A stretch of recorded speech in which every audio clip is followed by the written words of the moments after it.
তো আমার প্রশ্ন হচ্ছে জাকাতের বন্টন পদ্ধতি নিয়ে। কিভাবে বন্টন হুম, করব, যে আমরা জানি যে আট আট ধরনের মানুষকে আমরা মানে জাকাতের জন্য যারা হকদার। তো প্রশ্ন হচ্ছে আমি যখন পয়সা দেই, টাকা দেই, ওরা হুম, 1000 2000 500 করে, মানে যেভাবে এই লিল্লা দেয় ওইভাবে আর কি আমার বায়েরা হুম। দিয়া দেয়। এই এখন এইভাবে যদি ওরা মানে মানুষকে দেয়, আমার এই জাকাতটা কবুল হবে কিনা বা এটা সঠিক পদ্ধতি কিনা একটু আমাকে বলবেন। আপনি আপনি জাযাকুম। নিজে নিজে সরাসরি বিতরণ করছেন না, আপনার কোনো ভাই বেরাদর দেশে বিতরণ করছে আপনার পক্ষ থেকে দায়িত্বশীল হই নাকি? আম- আমি কিছু সালাফি মাদ্রাসায় এই নিজে হুম, আমি পাঠাই, আর কিছু আমার এলাকার কিছু গরিব মানুষ বা আত্মীয় স্বজন আছে ওদের কাছে। তো যেহেতু জি, অনেক অনেক মানুষ গরিব, তো ধরেন আমি জি, 1 লক্ষ টাকা পাঠাইলে ওরা ধরেন 1000 1500 1500 2000 এভাবে দেয়। তো এটা কি সঠিক পদ্ধতি কিনা বা এটা দিলে হবে কিনা জি, এই জি। প্রশ্ন। জাযাকুম। প্রথম কথা, আপনি মাদ্রাসাতে বলছেন সালাফি মাদ্রাসায় আমি জাকাত দিই, মাদ্রাসায় দিলে তাদের বলে দেবে এটা জাকাতের পয়সা, জাকাতের পয়সা দিয়ে বিল্ডিং নির্মাণ করা, জমি কিনা মাদ্রাসার, এসব জায়েজ নয়।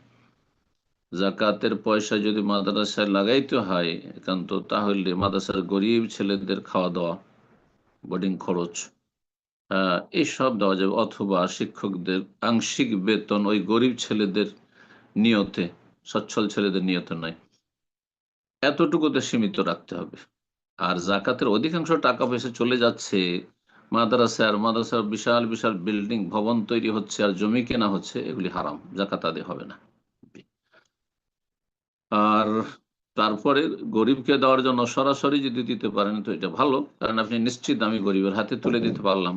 যদি কাউকে ওকিল বানান, আপনার ভাই, আপনার বাবা, এইভাবে যারা বিদেশে প্রবাসে থাকেন আপনাদের মতো, তারা দেশে কোনো এক ব্যক্তির মাধ্যমে জাকাত বিতরণ করেন, তাহলে এই ক্ষেত্রে শর্ত হচ্ছে যাকে দায়িত্ব দিয়েছেন আপনার পক্ষ থেকে, ওকিল শরীয়তের ভাষায় সে যেন ইমানদার, বিশ্বস্ত হয়, আস্থাভাজন হয়। সে যেন নয় ছয় না করে, আমানতে খেয়ানত না করে। আপনার 1 লাখ টাকা 50,000 টাকা বিতরণ করলো, 50,000 টাকা পকেটে ভরে নিল, এমন না হয়। হ্যাঁ, যদি আপনি আপনার নিকট আত্মীয় বলে দেন অথচ ব্যক্তি আপনার কাছে অত বিশ্বস্ত না, সন্দেহপূর্ণ, তাহলে জাকাত আদায় হবে না।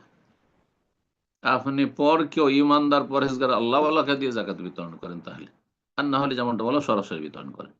তবে হ্যাঁ, আপনার নিকটাত্মীয়, আপনার প্রিয়জন, আপনার আব্বা, আপনার মা, তার মধ্যে বিতরণ করছেন, কিন্তু তিনি ইমানদার, তিনি একটা পয়সা এদিক ওদিক খাবেন না, আপনার ইকিন রয়েছে, তাহলে দিতে পারেন। আর তারপরে যদি ব্যতিক্রম কিছু ঘটে, তিনি গুনাহগার হবেন আমানতে খেয়ানত করলে।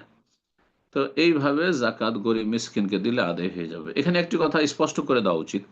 অনেকে মনে করেন যে 8 শ্রেণীর মানুষ হচ্ছে জাকাতের হকদার।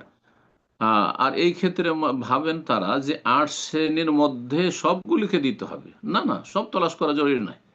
অনেক সময় 8 শ্রেণীর মধ্যে কোনো একটা শ্রেণীকে জাকাত দিলে যথেষ্ট হয়ে যাবে। ধরেন আপনার জাকাত বেরোলো, আর ওয়াল গারেমিন শুধু দিলেন, আপনি আপনি ফকির মিসকিনকে দিতে পারলেন না, মানে যারা অভাবী দরিদ্র তাদেরকে দিতে পারলেন না।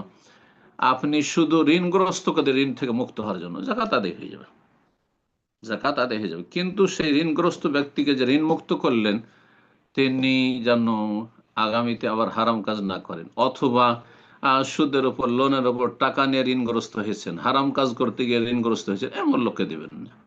হ্যাঁ, অসৎ লোকদেরকে দেবেন না। ভালো মানুষ, আল্লাহ ভীরু, কিন্তু ঋণের বোঝা চেপে গেছে। শুধু আপনি কি পেলেন? মিসকিন পেলেন, ফকির একেবারে নিহাত অভাবী পেলেন না, কিন্তু মিসকিন, যাদের আংশিক কিছুটা অভাব রয়েছে। হ্যাঁ, অধিকাংশ কাজগুলি সে নিতে পারছে মৌলিক, কিন্তু কিছুটা অভাব, চিকিৎসার জন্য সাময়িক প্রয়োজন, অথবা ঘর বাড়ির জন্য, হ্যাঁ, ঘর বাড়ি নেই, থাকার মতো জায়গা নেই, সেজন্য প্রয়োজন। এইভাবে দিলেন। কোন এক শ্রেণীর মানুষ, কেউ কেউ যদি জাকাত দেয় 8 শ্রেণীর মধ্যে, তাতেও জাকাত আদায় হয়ে যাবে যদি হকদারদের কাছে পৌঁছে যায়। জি। জাকাত কবুল হওয়ার জন্য বা শুদ্ধ হওয়ার জন্য আরেকটি গুরুত্বপূর্ণ দিক হচ্ছে, জাকাত দিয়ে আপনার স্বার্থ যেন হাসিল না হয়। অর্থাৎ কিছু মানুষকে হয়তো মাঝে মাঝে উপহার দিতে হবে, আত্মীয় স্বজন, ভাবছেন যে এই জাকাত দিয়ে কাজ সেরেনি, জাকাতও দেওয়া হলো আর এদিকে গিফটের আকারে দিলাম আমি, না, জাকাত আদায় হবে না, জাকাত আদায় হবে না। নিজের স্বার্থ হাসিল না করেন আপনি।